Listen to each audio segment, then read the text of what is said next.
Welcome to What Moves You, a Speedway Motors podcast for people who love cars. I'm Joe McCollough, and today we're going to talk Goodguys with Damon Lee. He's the editor of the Goodguys Gazette and just got back from the Speedway Motors Heartland Nationals in Des Moines, Iowa, where the Street Rod of the Year and Street Machine of the Year were crowned. We'll talk about the 32 Ford and 69 Camaro that won, as well as trends through the years, some new and exciting things for the Gazette, and an update on what's going on in Damon's home garage. The 29th annual, right? Speedway Motors Goodguys Heartland Nationals was in Des Moines, and you were there, I was not. But ever since I saw that 32 two-door that won the Street Rod of the Year, I wanted to talk to you about it. You saw it. I think I'm looking at your photographs of it. That is a killer car. Definitely a killer car, and I first saw it at SEMA last year. That's where Jonathan Goolsby of Goolsby Customs debuted the car, and it actually won a Goodguys Gold Award at SEMA, and picked up a few other accolades as well. I think it got an award from Chip Foose at that event too. Phenomenal car. I mean, it's really kind of a return to simplicity in a lot of ways. I mean, it's kind of a resto rod, and even on the tech sheet, you know, they talked about they didn't do a lot to the body. They just refined it and made the fit and finish really nice. And the color is really kind of the distinctive part of it, and really helps it stand out. You know, that kind of mint green that it is with some darker green accents and black fenders. But just an exceptionally clean car, a fantastic interior in it, using some vintage Lincoln fabric as well as in combination with some green leather, and just lots of nice and thoughtful detailing throughout. And it's worth mentioning here, it's hard to listen to a description of a car without seeing it. We'll post to the toolbox at speedwaymotors.com where this episode is housed. We will post pictures of everything that we're talking about so that people can see this, because this car is really amazing. And the thing that really jumps out to me about it is, you said resto rod. It kind of is. You know, it's an unchopped, full-fendered 32 Ford two-door sedan. And it almost has that 70s resto rod, early times, cowl light sort of vibe to it, with the dark colored fenders and the painted belt line and stuff. You know, that's sort of uncommon to see done so well in 2020. It is a little bit uncommon, and to me, kind of the differentiating factor is obviously like the interior in it, and the stance is probably a little lower and a little bit more contemporary than some of the 70s era resto rods, and wheel and tire package is a little bit different than what a lot of guys might have chosen back in the resto rod heyday. But it's artillery wheels on it. Exactly, yeah. But it's also, you know, in line with the car that won last year as well. The Dave Lane built Victoria that won Street Rod of the Year last year was, again, I think that car had more metalwork in it, but all of it was very subtle, the way Dave Lane tends to do things, and it had wire wheels and subtle body and subtle colors and so forth too. So definitely kind of in line with a lot of what we've seen the last couple of years. Although if you look at the top 5 for our Street Rod of the Year, or the Classic Instruments Street Rod of the Year competition there, it was a good mix of things. I mean, we had a kind of a real hot roddy style chopped 5-window 32 coupe. We had a beautiful Roger Berman built 35 Ford coupe that was that really contemporary style, you know, slick and smooth and that sort of thing. We had another kind of resto rod 32 Chevy sedan, and just, you know, a good kind of broad mix of things. Oh, and then Brandy Laird's 34 Ford Roadster that had the Lincoln V12 in it, and it had been an AMBR contender. So just a neat lineup of cars for the top 5, and that was whittled down from, I think we had 11 initial entrants in the Street Rod of the Year competition. And it's notable that award is generally not given out at Des Moines, but because the schedule is all akimbo this year, you know, it's sort of exciting for us to have that and the Street Machine of the Year move to Des Moines. Yeah, and we were really thankful for the builders who helped make that happen. Obviously, when we finally got the green light for Des Moines, it was right about the same time that we had to pull the plug on the Columbus event. And that was just a couple of weeks before the event. So Harry Davies, our operations manager, he started making some calls to some of the builders that we thought might have been in Columbus and said, hey, we're looking at moving this to Des Moines. Can you make it? And when he got enough people who said, yeah, I'll bring something, we kind of made the official decision to do that. And so brought a whole nother level of excitement to the Heartland Nationals. And like I said, we're very thankful to the builders who made it happen, who either drove a little bit extra distance or maybe finished up a car a little bit more quickly a week earlier than what they might have otherwise. That week can be killer right at the tail end of it. Exactly. And there were a few of these cars that were done already, you know, like we had seen it at Grand National Roadster Show or seen at the SEMA. So some of them were already done, but it was great to have that kind of added attraction at the Heartland Nationals. And I know that another of the awards that you guys give away is the Hot Rod of the Year. Where are you doing that one this year? That has been at the Nashville Nationals for the last 5 or 6 years now. I want to say it was 2016 is when that award moved from the Hot Rod Nationals in Indianapolis to the Nashville Nationals. And that would have happened by now in a normal year. That event was originally scheduled for May and has been pushed back to the end of August. So Hot Rod of the Year, that's sponsored by Tanks Inc. That's going to go to Nashville Nationals, and looking forward to that as well. And one thing that's always been interesting to me, as at the end of the year in Scottsdale every year, you walk down the line of all of the 12 cars, 12, right? Yep, top 12 awards that have won throughout the year. And the distinction that's made between Street Rod of the Year and Hot Rod of the Year. And it's always really interesting to me because you guys are kind of in a position to define what those terms mean to some extent. And I'm really interested in how that distinction is made sometimes. That can be difficult sometimes. And some of it is really up to the trends of what's happening with builders and customers who are having cars built. And we've got several that kind of fall into that street rod category. We've got the Street Rod de Elegance Award that we give at the Del Mar Nationals.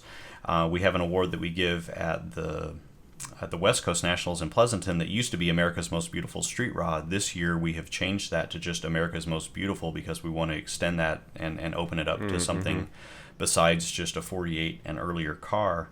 But between Street Rod and Hot Rod of the Year, Hot Rod was always designed as really more of an attitude type car. It's a little bit more in how you use it. The way we define the criteria is it makes noise, it's regularly street driven, has a mean attitude, and screams the word hot rod. No cream puffs. That's like in the official criteria is no cream puffs. And right. And so part of that award is we do a reliability run on Friday of the Nashville Nationals event. So all the cars get about 100 miles put on them. They stop by a drag strip. They do a burnout. They do a drag strip pass. Similar to Street Machine of the Year, in that we do an autocross run with those cars to kind of show that they work and function. The times of the runs don't really count, but we do kind of say, well, you know, they're worth show points. So, you know, the guys who do a big smoky burnout for the Hot Rod of the Year competition, you know, they might get a few bonus points for that. As they should. Yes. And really, you know, so Hot Rod of the Year is a little bit, it's one of those things that for so many rodders, it's kind of hard to define, but you know it when you see it, kind of a thing. And so it tends to be a little bit more of a rowdy type car in my mind, where the Street Rod of the Year tends to be a little bit more of a refined car, and it's a little bit more about the craftsmanship and the work that goes into the car, as opposed to the overall attitude. So you're going to worry a little bit less about door gaps on a gnarly blown Hemi hot rod than you are on a Street Rod of the Year contender. Potentially. I mean, we like to say that fit, form, and function are all criteria that we put in, that we evaluate in all of our awards. But definitely, you know, for the Hot Rod of the Year, it's a car that's not afraid to get driven and maybe not afraid to get a little bit dirty and not afraid to get a little bit rowdy. I like that. That's the one that I always pay the most attention to, is Hot Rod of the Year. But it's cool, you know, you guys have something that sort of appeals to everybody. You know, for example, Street Machine of the Year, the other one that was given away at Des Moines, was a 69 Camaro. And I wasn't as familiar with those guys, Dutch Boys. They were sort of new to me before I started looking into that car. Yeah, and actually they're a little bit new to me as well. And I know that I believe that some other builders have taken cars to Dutch Boys to be painted, and they're kind of known for their paint and metal work and body work. But they've been on my radar the last couple of years, and they've definitely been on the Good Guys radar the last few years. Once again, the Dutch Boys car, Chris McPhee is the owner of that 69 Camaro, and that car was at the SEMA show last year and won a Good Guys Gold Award there. And so it was not the first time we had seen it. And the Street Machine competition this year was definitely tight. We had some really great candidates. Cal Auto Creations brought out their CUDA, 71 CUDA that belongs to Kent Matranga. That's a fantastic car. Steve Cook Creations brought out Tim Wheeler's 69 Camaro. BBT Fabrication had a really cool 69 Camaro. It was like 3 69 Camaros and a CUDA and a Corvette in the competition. And what was really interesting, I think, about the Street Machine competition is that there were some just different philosophies in the builds. Some were a little bit more showy in the modifications that they had, and some were a little bit more subtle in the modifications that they had. But the Dutch Boys car ended up kind of rising above the competition, and it's a perfect example of what I consider to be kind of that high-end Street Machine in this day and age.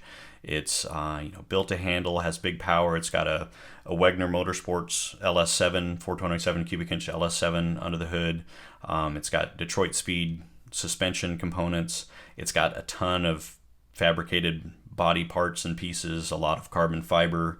Avant-Garde did the upholstery or did the interior in it, and they do these incredible interiors that are a lot of the components are held in with magnets. The tech sheet indicates that you can disassemble that interior in 20 minutes, so you can service the car and work on it. That's cool. And it's very kind of modern supercar influenced inside, and very competition influenced inside.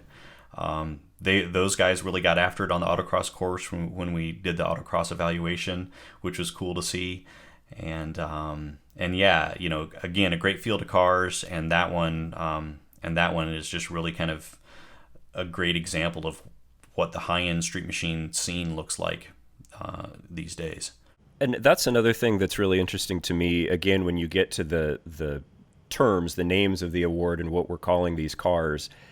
A Street Machine, I don't feel like I'm that old, but a Street Machine, as I became familiar with the term, would have been like Carcraft Street Machine Nationals, a field full of red 67 Novas and 69 Camaros with weld drag lights and big back tires and little skinny pizza cutter front tires and, solid lifter small blocks and single plane big blocks with nitrous solenoids on them. That was a Street Machine when I learned what the term was. And now you fast forward, doesn't seem like it's been that long. Maybe I'm older than I think I am. But you fast forward and this Street Machine is, it's a supercar. It's like a McLaren or a GT3 RS Porsche or something, but it's a 69 Camaro. And that's just so, the way that term has evolved and the way that car building has evolved just blows my mind. Yeah, that's really true, and maybe you are a little bit older than you realize, because but it's actually kind of funny. A couple of years ago, we did a retrospective in the Goodguys Gazette of 20 years of Street Rod and Street Machine of the Year winners. So we went back to the late 90s for those. And like the first 2 or 3 years of Street Machine of the Year were fat tire kind of pro street style cars. And then everything seemed to shift in about the year 2000. And actually the year 2000, Kyle Tucker's Twister Camaro, which was kind of one of the first pro touring kind of big name Camaros, it won Street Machine of the Year that year. And then with one or two exceptions since then, most of the cars since 2000 that have won the PPG Street Machine of the Year title have been a little bit more pro touring oriented. And like you said, a lot of that supercar element has worked its way in, both in terms of kind of appearance and as well as power and handling and those sorts of things. What's been amazing to me is over the last 10 years is just how much custom metalwork these cars have. It seems like there's a ton of subtle metal mods made to these street machines, a lot of carbon fiber accents. It's amazing, some of these builders, like the 3D printed parts that they're putting into these cars, and just the custom machine parts that they're putting into these cars. All of them are just a showcase for kind of the craftsmanship of these builders.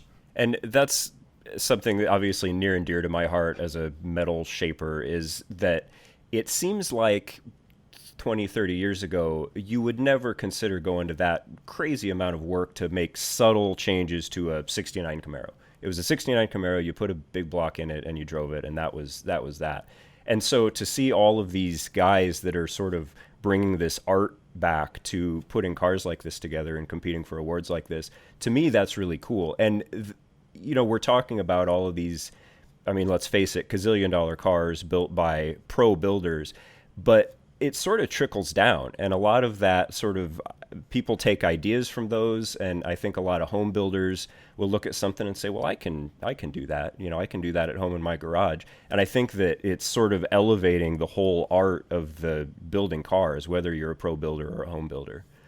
Yeah, I think you're right, and that's one of the reasons why for as long as there have been car shows, they've always wanted to attract the high-end cars, is because they serve as inspiration for a lot of people. And I think that's one of the cool things about hot rodding, is that it's always been about looking at something and saying, I can do that cheaper, or I can do that myself. Yep. And like you said, I think there's a lot of guys who build cars on their own who look at these pro builds and glean ideas from them, which is great.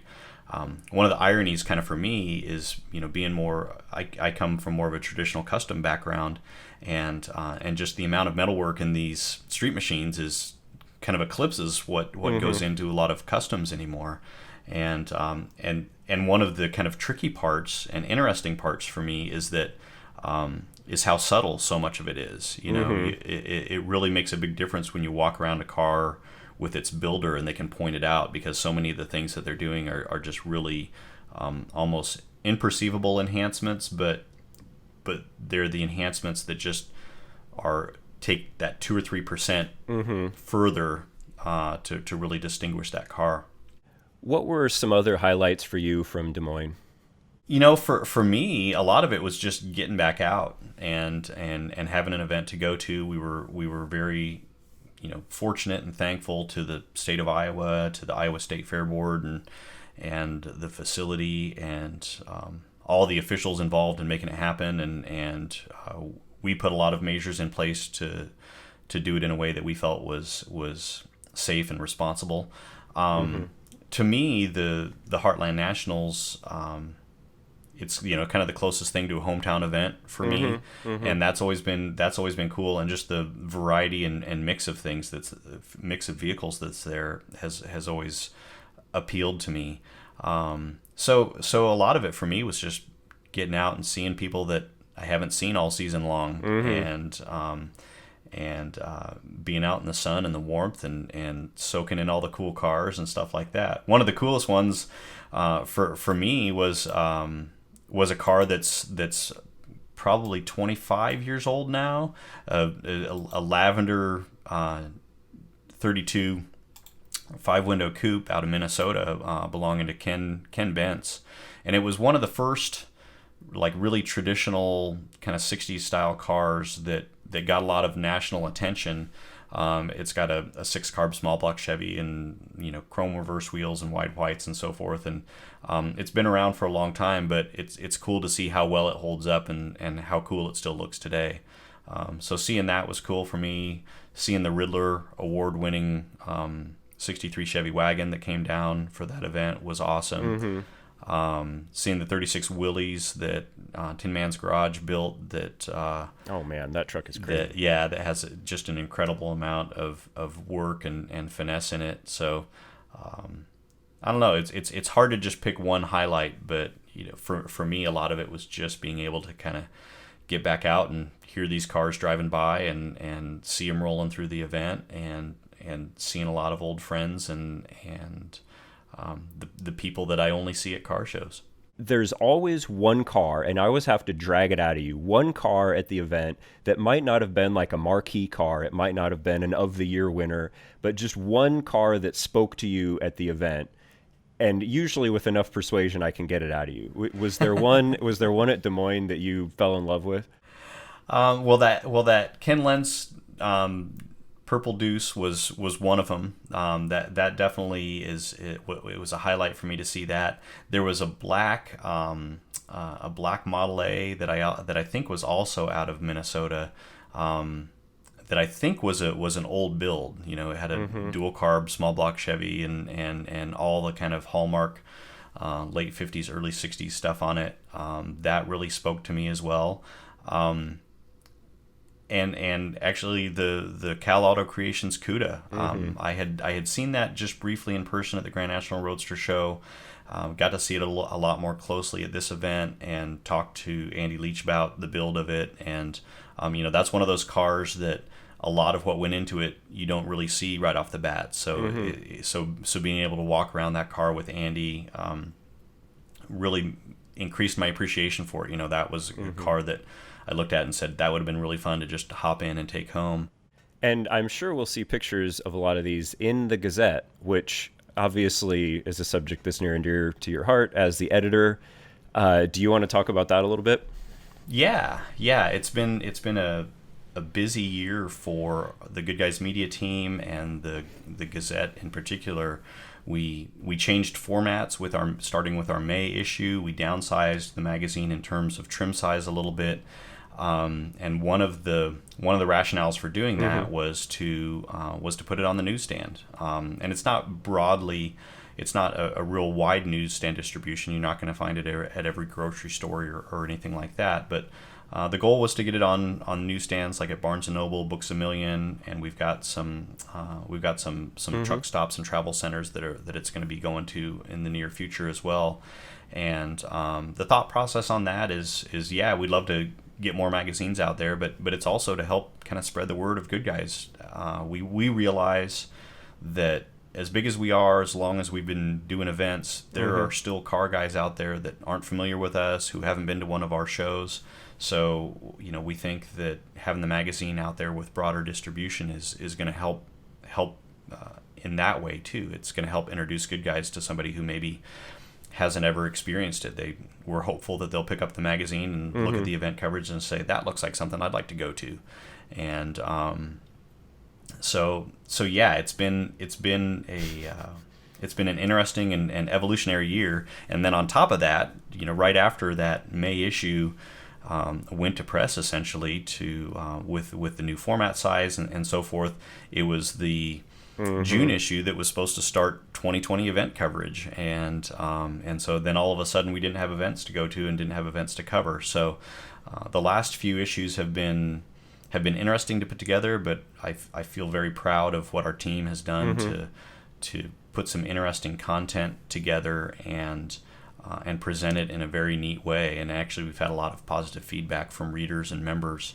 It's been a lot of retrospectives. We've looked back at some of our past of the year winners. We found some other creative things to do with survivor style cars, with high mileage driven cars. Just found some different themes and topics to take on and showcase. And it's been really cool because it's been a lot of kind of what we consider to be more real world kind of average member type cars. It hasn't been just exclusively the super high end stuff. Right. Well, yeah, and our own Jeff Carls with the Looney Tunes sedan made it to the most recent issue, didn't he? Yeah. Our road rules section, that was focusing on cars that have a lot of road miles, and his stand delivery definitely qualifies. It's got I think he said it's coming up about 200,000 miles as a street rod since his dad built it in the early 80s, and plus it's just a really neat family story too. And our goal with that section was to kind of put it together using a lot of contributed photos from the whose cars we were showcasing, because what's really neat to see is these neat cars in neat locations, and so it was a lot of fun to put that together. The thing to me, you talk about the magazine being on the newsstand and, sort of spreading the word of Good Guys. To me, the thing about a car magazine, and not digital media, digital media, it's a different experience to sit in front of your computer or sit on your smartphone and consume automotive content. Picking up a magazine is a different experience yet, and one that's near and dear to a lot of our hearts because that's how we grew up. So the thing that would be exciting for me is to think of, some kid in the back of his parents', Ford Explorer driving through New Mexico, getting out at a truck stop and picking up that magazine and like it lighting a fire, to where 20 years later he was the kid that's out there building cars to compete for these awards and stuff. That whole idea is really sort of romantic to me, and I think that it's really cool that you are, that you're pushing that forward. I appreciate that thought, and yeah, that concept and that idea is really cool to me as well. And you're absolutely right that I think what you consume with digital content for most people is different than how they consume it in print. And I've always said that when I have a subscription to a magazine, whether it's an automotive magazine or something else, I'm kind of freeing myself to look at something that I might not otherwise look at. When I'm online, I'm seeking something specific out. And when I'm flipping through a magazine on my couch, I might come across a car feature or a history article or something that was not something that I would have ever thought to seek out, but that can capture my attention and capture my imagination, and sometimes light that spark on something that I never even thought I would be interested in. So that's kind of the magic of print and the portability and permanence of it too. One of my frustrations with digital media is that you can't always go back and find that thing that you saw 15 years ago. Right. And with a magazine, it may take me a day of digging through my boxes in the basement, but eventually I'll find that car feature that I still remember, that may have inspired me to buy a certain project or do something to one of my existing cars or something like that.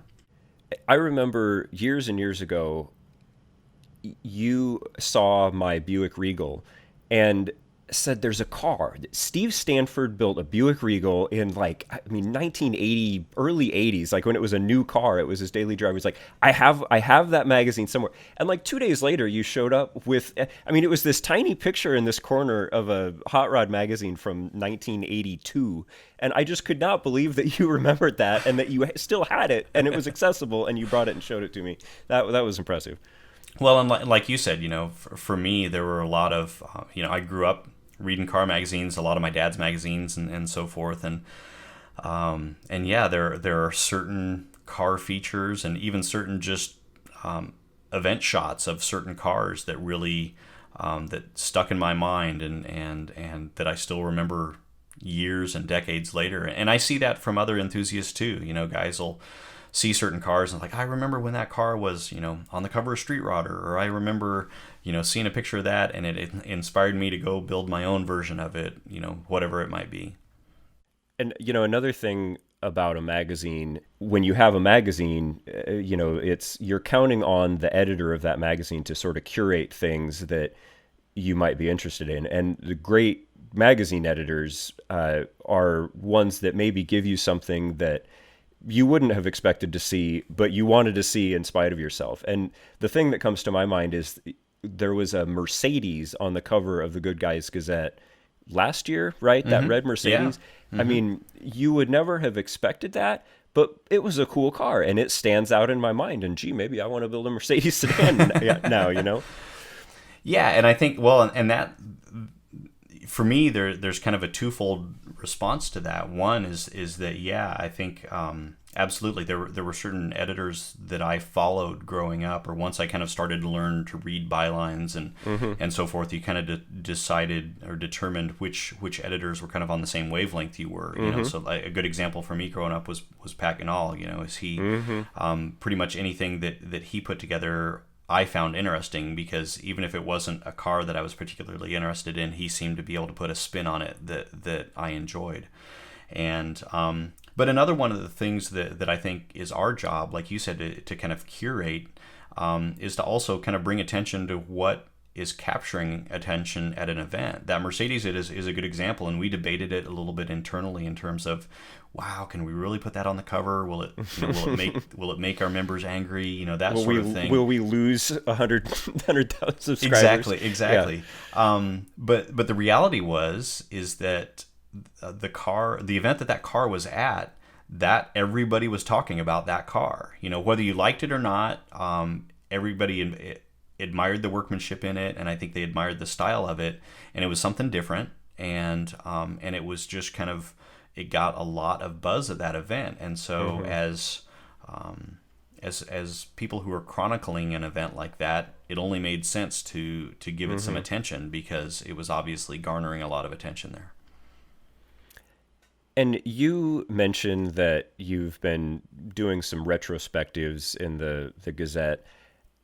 It's something that I think a lot of people don't know, and I don't know that I completely know the story of how Goodguys came to be in the first place. Yeah, it's well, Gary Metters was our founder, and he had been involved in hot rodding. You know, he liked to joke that he had the American graffiti experience growing up, and he grew up in Dinuba, so out near Modesto, which is where American graffiti was slated to have taken place.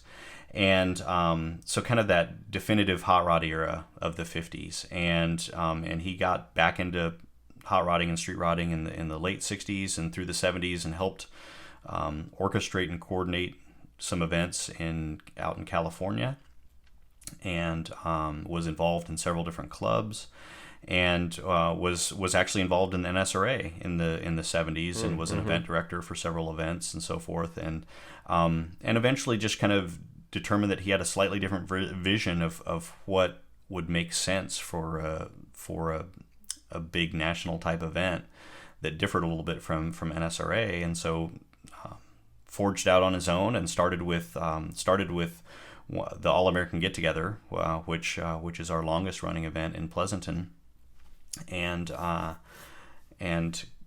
had a gathering, and it went well, and did that for a few years, and then in, I believe it was 1987, had the first West Coast Nationals, and kind of launched Goodguys from there, and one of the biggest differences early on was that he liked the idea of kind of intermingling the rods and the customs. So, you know, the cutoff year was, I want to say it was 54. I think he kind of, you know, drew a line in the sand with Tri-5 Chevys and kind of kept it prior to that. But within a few years, the cutoff was, I believe, 1962. And the notion that rods and customs kind of belonged together, and 50s cars and early 60s cars fit right in with the early hot rods, was part of the deal for him. And I think part of it was also just, you know, a fun, laid-back organization.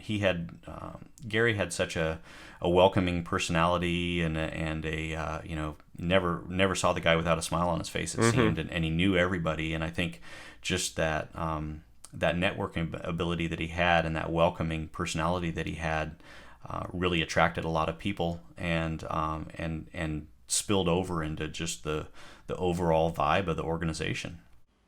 The story that I've always heard is that it's called Goodguys because everybody who met him said, well, he's just a good guy. You know, they'd walk away from any interaction with him and say he was such a good guy, and that's why it became Goodguys. Yeah, that was part of it. Actually, my understanding is that before he started Goodguys, he was doing some freelance writing and some contributing to some different magazines, and he was traveling as a salesman for his day job. And when a lot of people would, in the evenings and stuff, you know, go out to the bar or whatever, he would go find a local hot rod guy and take pictures of his car and that sort of thing. And so he sort of became known as a good guy because he wasn't the guy who was off drinking and things like that. And that became kind of his byline, was Gary Good Guy. And apparently when he started the Rod and Custom Association, he was kind of having a hard time figuring out what to name it. And one of his friends said, Gary, it's right there in front of you. It's Goodguys, and it, you know, it has served us well for 37 years now, I think, officially. So And that you talk about sort of making his way early on by allowing in more than just a pre-48 car and sort of encouraging intermingling of different year, make, model, sort of different groups. And this is something I've been thinking about a lot, is the fact that it seems like car people in general are sort of slowly decamping. We've talked about this. We talked about this with Tim Matthews in one of our podcast episodes, the curator of the museum, as we were talking about cars and coffee, and said one of the great things about it is that we're not porking the pre-48 guys separate from the shoebox Chevy guys, separate from the muscle car guys, separate from, a guy can roll up in a Toyota Supra and we're going to let him in and give him coffee and donuts. And I've noticed that Goodguys has done a pretty good job of sort of slowly allowing in things that people are interested in, even if it doesn't necessarily fit the definition of what a Goodguys car would have been 20 years ago. And one of the best examples I can think of is back to Jonathan Goolsby, that Mustang pace car. It was an 81, 82? 79. The yellow one that's the Goodguys pace car? Yeah. That was said Goodguys all over it, and it was a four-eyed fox body. I mean, of course, it was all, given the treatment. It had a Coyote engine in it, right? Yeah, Coyote and a Roadster Shop chassis and kind of all that other pro touring, all the other pro touring goodies. And that car was actually commissioned by Goodguys to kind of introduce that we knew that we were planning to change our year break at national events from 72 to 87, and we thought that car that a Fox body Mustang would be a great example of kind of putting our money where our mouth is, saying, look at how cool one of these can be, and look at how well it fits in. And the funny thing about that car, we introduced it at SEMA and a few years back, and the number of people who I have heard say, I don't even like Fox body Mustangs, but that car is really cool, has been astounding. And again, kind of kudos to the build team on that for building a car that just really nails it. And, that's smart, because guys like me, my first car was an 86 Regal. I would love to drive that into a Goodguys event. And I feel like when I was driving it around in high school, if I wouldn't have been allowed in, but if I had been, I would have been laughed at. And now it just seems like you're responding to the idea that there are younger guys that have different automotive affiliations maybe than some of the traditional crowd has in the past. Yeah, and that was one of the goals with changing the year break was to get some younger guys involved, and the truck scene is one of the good examples of that. There's a lot of guys building the square body Chevy trucks, and a lot of what I've noticed is that a lot of those guys are kind of what I consider to be guys who started out in mini trucks back in the 90s or sport trucks, and so the idea of a truck and a lowered truck really appeals to them. But the interesting thing to me has been that it's not strictly young guys with those later model cars. At a number of our events the last couple of seasons, since expanding the cutoff to 1987, I've seen guys with late 70s and early 80s Trans Ams and Camaros who are the original owners of those cars and have just been pampering them since they were new, and so it kind of runs the gamut, and then and I think the cool thing, it kind of goes back to what you were saying earlier about the potentially lighting the spark in that young guy who picks up the magazine at a truck stop potentially, is for me, I think the cool thing is a guy who's maybe always been narrowly focused on, let's say, a Fox body Mustang. He comes to a Goodguys event and he's parked next to a 32 Ford, and he gets to talking to that Ford owner, and maybe all of a sudden he's kind of thinking, man, I'd like to build one of those someday. And so I think there's a lot of kind of crossover effect that can happen, and kind of incubate at events like this by guys sharing their passion for different styles of cars. And that's really cool. That's the way it should be. We shouldn't all be camped out and say, I'm better than you because I have a traditional hot rod and you're Fox body Mustang is just an escort. Like that's not the way that it should be. If we should be exchanging ideas and open to new things. That's the only way the whole hobby is going to continue to evolve. Well, and I've often said too that even if, I'm not necessarily an IROC Camaro guy, but as a car enthusiast, I can look at almost any interesting car and say, well, if I had that in my garage, here's what I'd do to it. It would have these wheels, and I'd lower it this much, and I'd probably paint it this color.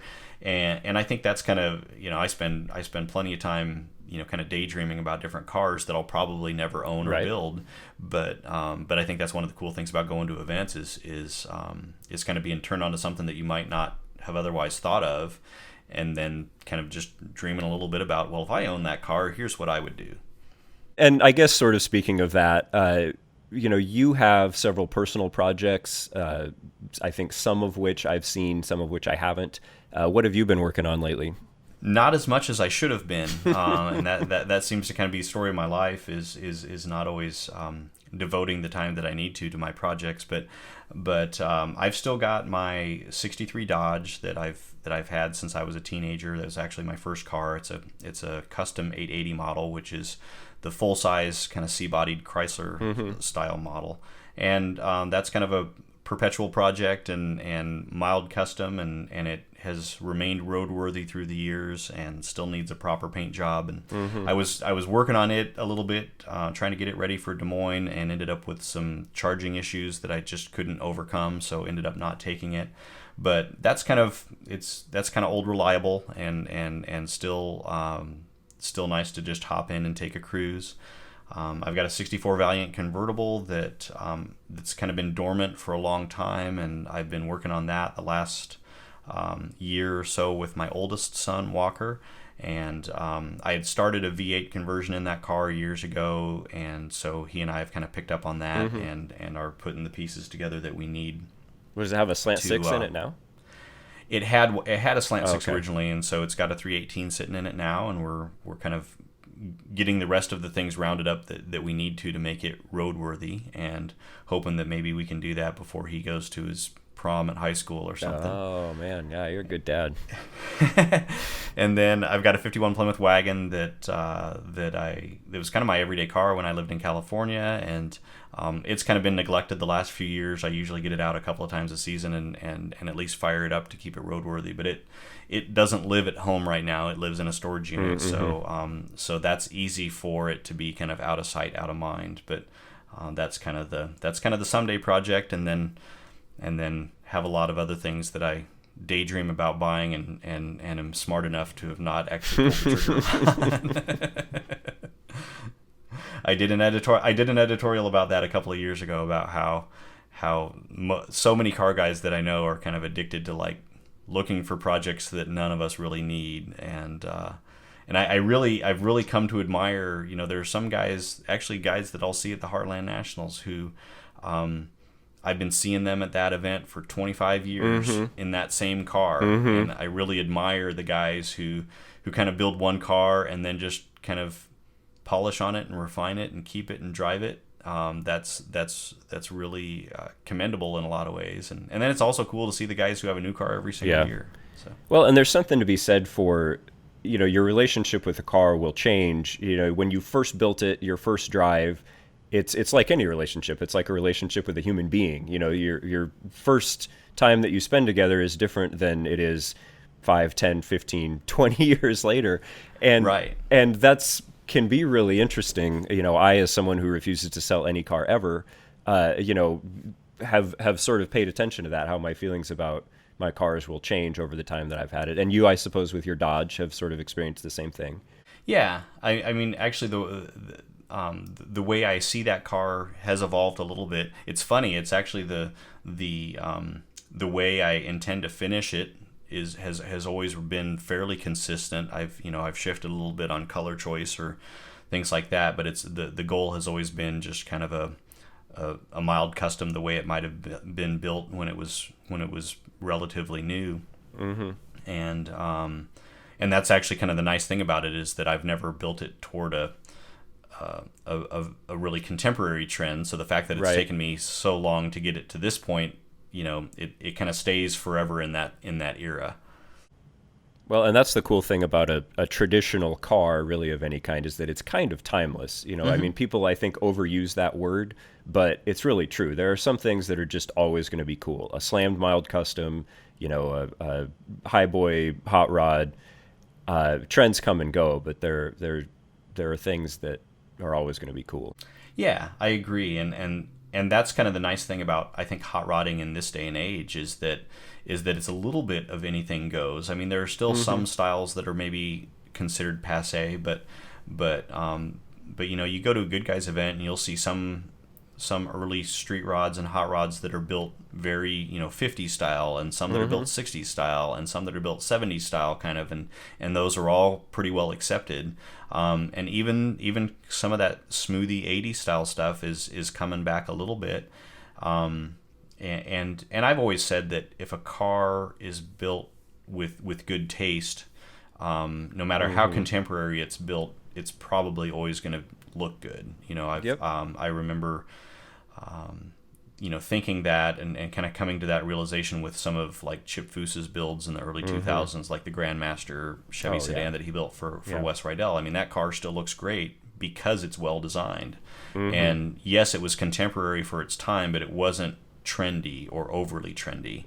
There are definitely some elements of it that are hallmarks of the era of the year that it was built, but they aren't they don't pigeonhole it too much because it was well designed. And I think you can say that about a lot of different kind of high-end builds through the years. The ones that hold up well are the ones that just have good design in general, and sometimes they're the ones that are versatile. There was a 59 Chevy, another 59 Chevy. I think I've used those several examples from Des Moines. Do you need one of those? I like those. But there was one that was at the event there this year, and turquoise and lowered and just real clean. I think maybe a few shaved emblems and so forth. But I remember that car from 3 years ago at the Heartland Nationals, and 3 years ago it had wide whites and chrome reverse wheels and very much that early 60s kind of just sort of street machiney or mild custom look. And this year it had 18-inch billet wheels on it and so forth, and it looked good either way. And that's really kind of cool when you can have a car that's like, I'm kind of tired of this look for now, I'm going to swap on a different set of wheels and tires and give it a different vibe for a season. Yeah, you can't do that with every car. Right, exactly. And another thing, nostalgia is a weird thing. And when we talk about nostalgia, you might think of a nostalgic hot rod, a 50s style hot rod with whatever, 6-carb small block or whatever. But the idea of nostalgia as the cars that I remember from when I was a kid, we talked about the street machine and what a street machine meant, but also the pro street cars. There were a couple Easter egg colored pro street Chevys in my hometown, and they were just bad dudes. Like, I freaked out every time I saw them.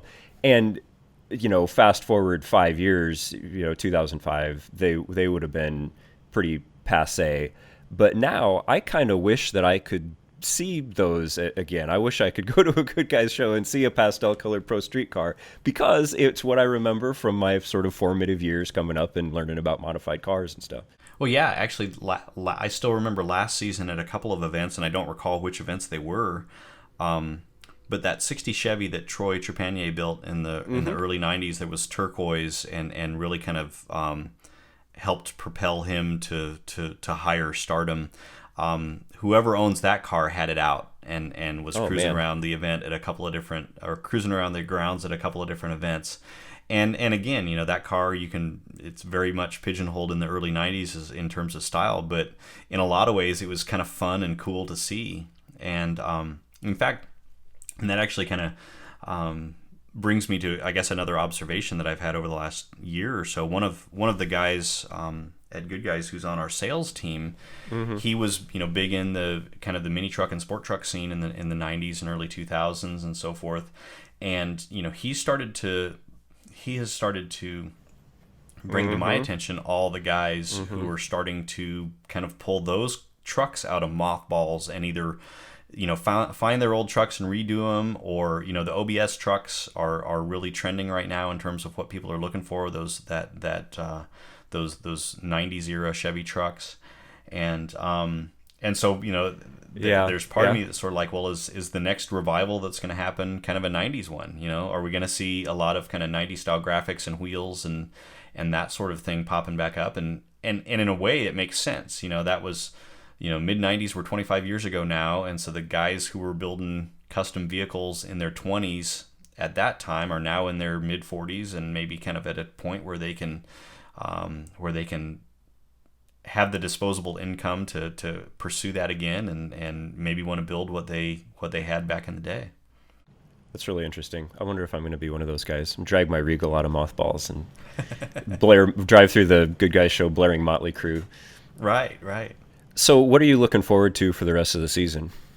Well, like so many other people, I'm just kind of taking the year kind of week by week, but we're definitely looking forward to our Salt Lake Nationals that are happening in Utah this coming weekend, and then seeing what events we were able to make happen in the months ahead.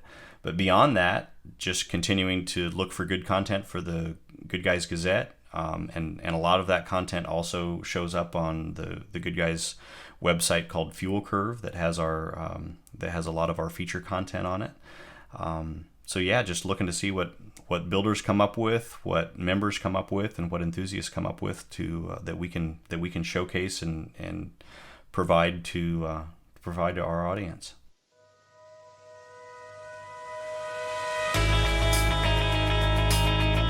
Thanks to Damon Lee for being our guest today, and thanks to all of you for listening to What Moves You, a Speedway Motors podcast. Visit the toolbox at speedwaymotors.com for the photos we referenced in today's episode. Email the podcast at podcast@speedwaymotors.com. If you like what you heard, tell a friend where to find us. Thanks for listening, and we'll see you in 2 weeks.